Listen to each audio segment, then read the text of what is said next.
चले वतन की ओर डाल के प्रेम की डोर। हम चले वतन की ओर डाल के प्रेम की डोर। बाबा खींच रहा है आज सहज ही अपनी ओर। ஓம் சாந்தி. அவ்யக்த பாப் தாதாவின் மகா வாக்கியம் 9/3/1982 முதல் பாகம். ஹோலி கொண்டாடுவதின் மற்றும் ஹோலி ஆக்குவதின் அலௌகீக ஆன்மீக முறை. இன்று மிக உயர்ந்த தந்தை தன்னுடைய புனித அன்னப்பறவைகளை சந்திப்பதற்காக வந்திருக்கின்றார். ஒவ்வொரு புனித அன்னப்பறவையின் புத்தியிலும் எப்பொழுதும் ஞானத்தின் முத்து மாணிக்கம் ரத்தினம் நிரம்பியிருக்கின்றது. அந்த மாதிரியான புனித அன்னப்பறவைகள் பாப் தாதாவிற்கும் முழு கல்பத்தில் ஒரு தடவைதான் கிடைக்கின்றார்கள். அந்த மாதிரி விசேஷ புனித அன்னப்பறவைகளோடு முழு சங்கம யுகத்தில் பாப் தாதா ஹோலி கொண்டாடி கொண்டே இருக்கின்றார். உலகத்து மனிதர்கள் வருடத்தில் ஓரிரு நாள் ஹோலி கொண்டாடுகின்றார்கள். ஆனால் கொண்டாடுவதன் கூடவே இழக்கவும் செய்கின்றார்கள். மேலும் புனித அன்னப்பறவைகள் நீங்கள் கொண்டாடவும் செய்கின்றீர்கள் என்றால் சம்பாதிக்கவும் செய்கின்றீர்கள், இழப்பதில்லை. அனைத்து குழந்தைகளும் தூர இடங்களில் அமர்ந்திருந்தாலும் பாப் தாதாவுடன் ஹோலி கொண்டாடி கொண்டிருக்கிறார்கள். பாப் தாதாவிடம் பாரதம் மற்றும் வெளிநாட்டு குழந்தைகளின் உயர்ந்த அன்பின் எண்ணம் வந்து சேர்ந்து கொண்டிருக்கிறது. அனைத்து குழந்தைகளின் கண்கள் மற்றும் நெற்றியின் மூலமாக அன்பின் நீர் மிக அன்பு நிறைந்த நறுமணம் நிறைந்து பீச்சாங்குழல் மூலம் பீச்சி அடிக்கப்பட்டு வந்து கொண்டிருக்கிறது. பதிலுக்கு பாப் தாதாவும் அனைத்து குழந்தைகளுக்கும் கண்களின் மூலமாக அஷ்ட சக்தி, அதாவது அஷ்ட வண்ணங்களின் பீச்சாங்குழல் மூலமாக விளையாடி கொண்டிருக்கிறார். எப்படி ஸ்தூல வண்ணங்கள் மூலமாக சிகப்பு வண்ணம் சிகப்பாக ஆக்கிவிடும், விதவிதமான வண்ணங்களினால் விதவித ரூபம் உருவாக்கிவிடும். அதே போல ஒவ்வொரு சக்தியின் ஆன்மீக வர்ணத்தின் மூலம் ஒவ்வொரு சக்தியின் சொரூபமாகிவிடுகிறார்கள். ஒவ்வொரு குணமும் சொரூபமாகிவிடுகின்றது. திருஷ்டியின் மூலமாக ரூபம் பரிவர்த்தனையாகிவிடுகிறது என்று பாப் தாதா பார்க்கின்றார். அந்த மாதிரி ஆன்மீக ஹோலி கொண்டாடுவதற்காக வந்திருக்கின்றீர்கள் தான் இல்லையா? பாப் தாதா மலர்களின் மழை பொழிந்து ஹோலி கொண்டாடுவதற்கு பதிலாக ஒவ்வொரு குழந்தையும் நிரந்தரமாக அன்பு மூலமாக ஆன்மீக ரோஜா மலர் ஆக்கிவிடுகின்றார். அவர்களே மலராகி விடுகின்றார்கள். அந்த மாதிரி ஹோலியை தந்தை மற்றும் குழந்தைகளை தவிர வேறு யாரும் கொண்டாட முடியாது. ஜென்மா எடுத்த உடனேயே தந்தை ஹோலி கொண்டாடி ஹோலி தூய்மையாக்கிவிட்டார்.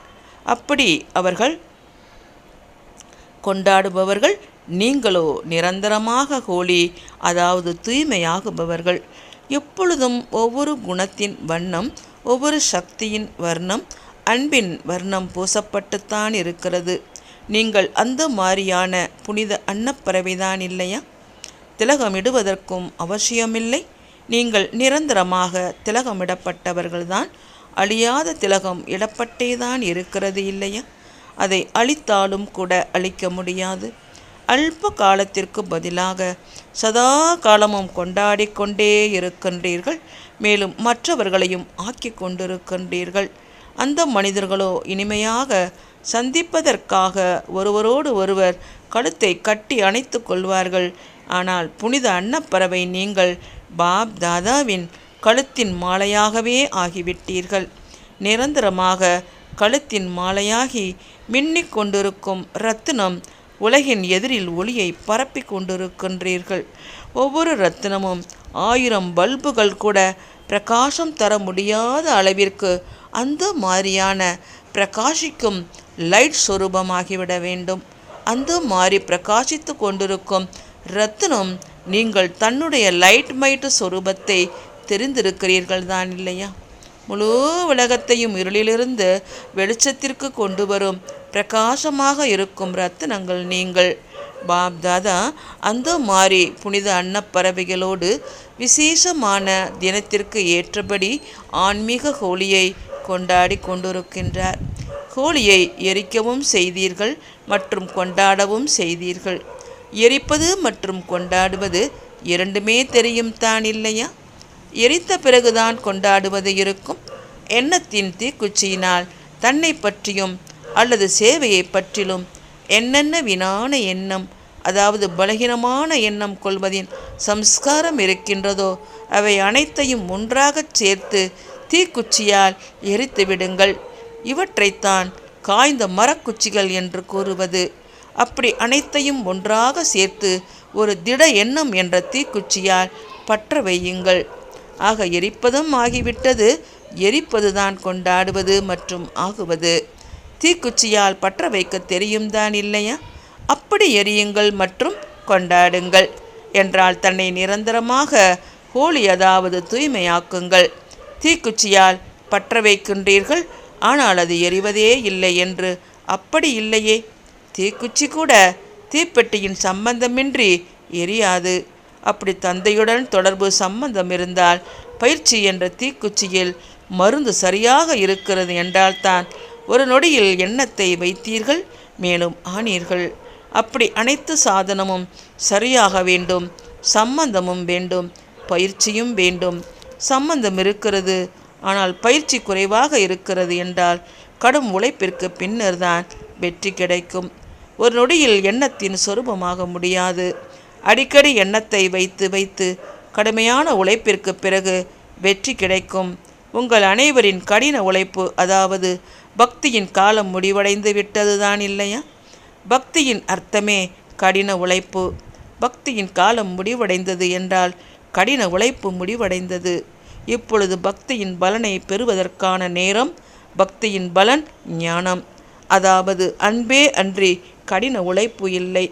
63 ஜென்மங்கள் கொஞ்சமோ அல்லது அதிகமோ கடின உழைப்பு செய்தீர்கள். ஆக கடினமாக உழைப்பே செய்தீர்கள் தான் இல்லையா? இப்பொழுது இறுதி ஒரு ஜென்மத்தில் அன்பின் நேரத்தில் கூட கடின உழைப்பை செய்கிறீர்களா என்ன? இப்பொழுதோ எப்பொழுதும் தந்தையின் அன்பின் மூலமாக பழத்தை அருந்துங்கள். அதாவது எப்பொழுதும் நன்றாக வளர்ந்து கொண்டிருங்கள், பழத்தை அருந்துங்கள் என்றால் எப்பொழுதும் பயனடைந்தவராக இருங்கள். பழத்தை அருந்துவது என்றால் எப்பொழுதும் ஹோலி கொண்டாடுவது மற்றும் ஹோலி ஆகிவிடுவது. இப்பொழுது கடின உழைப்பு செய்வதின், யுத்தம் செய்வதின் சம்ஸ்காரத்தை முடிவு கட்டுங்கள்.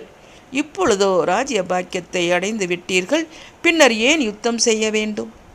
தேவ பதவியின் பாக்கியத்தை விட சிரேஷ்ட பாக்கியத்தையோ இப்பொழுது அடைந்திருக்கிறீர்கள். சுவராஜ்ய அதிகாரியாகுவதன் மகிழ்ச்சி உலக ராஜ்யத்தில் கூட இருக்காது. எனவே ராஜ்ய பாக்கியம் நிறைந்த ஆத்மாக்களே, இப்பொழுதும் ஏன் யுத்தம் செய்கின்றீர்கள்? எனவே கடின உழைப்பின் சம்ஸ்காரம், யுத்தம் செய்யும் சம்ஸ்காரம் மற்றும் எண்ணம் என்ற பழைய மரக்குச்சிகளுக்கு நெருப்பு வைத்து விடுங்கள். இந்த ஹோலியை எரிய வையுங்கள். பாப் தாதாவிற்கும் கூட குழந்தைகளின் கடினமான உழைக்கும் சம்ஸ்காரத்தை பார்த்து இரக்கம் வருகிறது. இதுவரையிலும் கூட கடினமாக உழைக்கின்றீர்கள் என்றால் பலன் என்ற பழத்தை எப்பொழுதும் அருந்தப் போகின்றீர்கள். அதாவது கடின உழைப்பு செய்ய வேண்டியது இல்லை. அலட்சியமானவராகவும் ஆக வேண்டாம். அலட்சியமானவராக ஆகக்கூடாது. ஆனால் எப்பொழுதும் அன்பில் மூழ்கி இருக்க வேண்டும். அன்பின் ஐக்கியமாக இருக்க வேண்டும். நினைத்தீர்கள் மற்றும் நடந்தது. அந்த மாதிரி பயிற்சி உள்ளவராக ஆகுங்கள். நீங்கள் மாஸ்டர் சர்வசக்திவான் என்றால் எண்ணத்தை வைத்தீர்கள் மற்றும் அனுபவம் ஆனது. அந்த மாதிரி சகஜ பயிற்சி உள்ளவராக ஆகுங்கள். சிரேஷ்ட எண்ணங்களின் பொக்கிஷத்தை சொரூபத்தில் கொண்டு வாருங்கள். ஏதாவது சிரேஷ்ட காரியம் செய்கிறீர்கள் என்றால் அலங்கரிக்கின்றீர்கள் தான் இல்லையா? எப்படி நேற்று கூட அலங்காரம் செய்தீர்கள் இல்லையா? நேற்று மதுபனியில் 5 கன்யாக்களின் சமர்ப்பண விழா நடந்தது. அதில் அவர்கள் மிகவும் அலங்கரிக்கப்பட்டு இருந்தார்கள். அலங்கரிக்கப்பட்ட ஆபரணங்கள் அணிந்த ரூபம் கூட நல்ல அடையாளம். அப்படி நீங்கள் எப்பொழுதும் சுப காரியத்தில் ஈடுபட்டிருக்கின்றீர்கள் என்றால் எப்பொழுதும் குணங்களால் நகைகளால் அலங்கரிக்கப்பட்டிருங்கள். குணங்களின் நகைகளால் அலங்கரிக்கப்பட்டு இருங்கள். புத்தி என்ற இரும்பு பெட்டியில் பூட்டி மட்டும் வைக்காதீர்கள். எப்பொழுதும் குணங்களின் நகைகளினால் அலங்கரிக்கப்பட்ட மூர்த்தி. இதுதான் 16 அலங்காரம், அதாவது 16 கலை சம்பூர்ணமான சர்வகுண சம்பன்னமானவர் ஆகுங்கள்.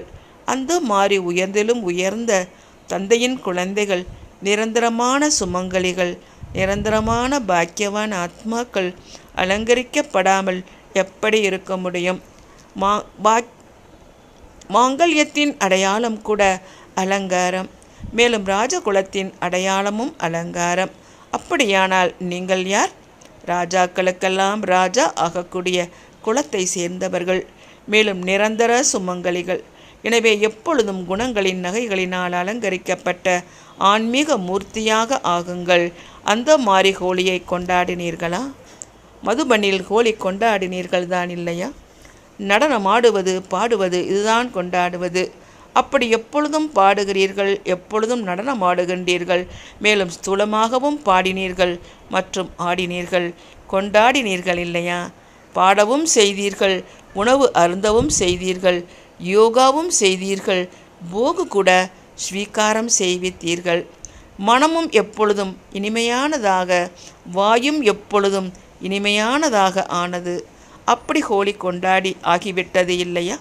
இது ஒவ்வொரு கல்பத்தின் ஹோலியாகும். மற்றபடி என்ன செய்வீர்கள்? சிகப்பு வர்ணத்தை பூசுவீர்களா? ரோஜா தண்ணீரை பீச்சுவீர்களா? நீங்களே ரோஜா ஆகுவீர்கள். மற்றபடி ஏதாவது விருப்பம் இன்னும் நிறைவேறாமல் இருந்து விட்டது என்றால் நாளை ரோஜா தண்ணீரை போட்டுவிடுங்கள். வண்ணத்திலோ வண்ணமயமாக்கப்பட்டு இருக்கின்றீர்கள். அந்த வண்ணத்தையோ அகற்ற வேண்டியதாக இருக்கும், அந்த வர்ணத்தையோ அகற்ற வேண்டியதாக இருக்கும். மேலும் இந்த வண்ணமோ எவ்வளவு பூசப்பட்டு இருக்குமோ அந்தளவு நல்லது.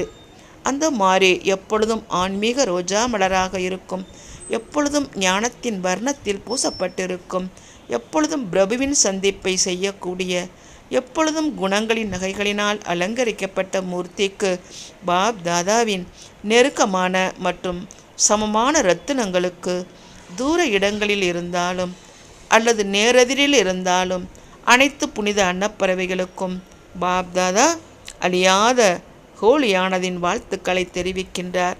கூடவே அன்பில் ஐக்கியமாக இருக்கும் அனைத்து ஆத்மாக்களுக்கு, மேலும் மிக உயர்ந்த ஆத்மாக்களுக்கு அவர்களின் அன்பிற்கு பிரதிபலனாக அன்பு நினைவுகளை கொடுப்பதுடன் நமஸ்காரம்.